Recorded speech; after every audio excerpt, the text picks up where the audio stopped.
Hi there, I'm attorney Kelly Longtin, founder of Kelly Longtin Law. We focus just solely on estate planning and the probate and trust administration here at my firm.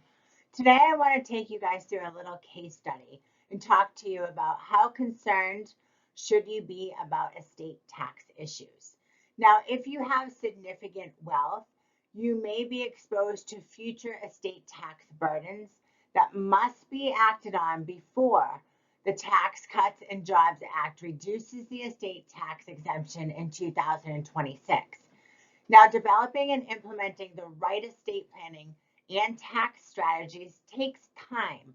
You may need to prepare regardless of whether the estate tax continues at its current level or if it is cut in half. So this means strategizing to minimize the estate tax liability now. So let me give you an example. I want to introduce you to the Andersons. Now, they're a well-off family living in a state with a high cost of living. Robert Anderson, the father, is a successful entrepreneur who built a thriving business over the years. His wife, Sarah, is an accomplished artist, and together they have accumulated a substantial estate of about $8 million each, for a total of $16 million. Now, their estate is primarily composed of their business assets, valuable artwork, life insurance, a family residence, a vacation home, and other lucrative investments. They have two adult children, James and Emily, and they're both actively involved in their family business. Now, they have a fairly unique tax situation. With the generous federal estate tax exemption set at $10 million adjusted for inflation per individual in 2017, that has steadily increased to $13.61 million in 2024. The Andersons have felt relatively secure about avoiding estate taxes. Their primary concern has been preserving the family legacy and ensuring a smooth transition of their assets, their business, accounts, and property to the next generation. Now, they had taken some initial estate planning steps, such as creating a will, discussing the use of a family limited partnership, and exploring gifting strategies to transfer the assets to their children gradually.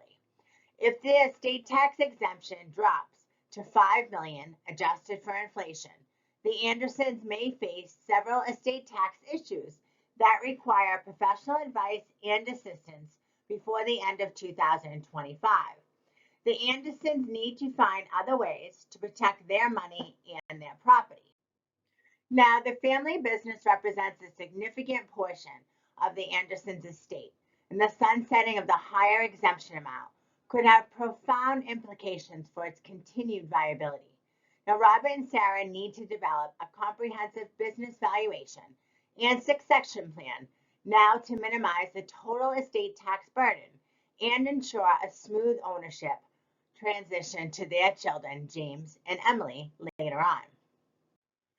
Now, given the potential changes in the estate tax landscape, the Andersons need to revisit the valuation of their financial accounts, their retirement and life insurance investments, their personal property, their real estate, and artwork to ensure accurate assessments.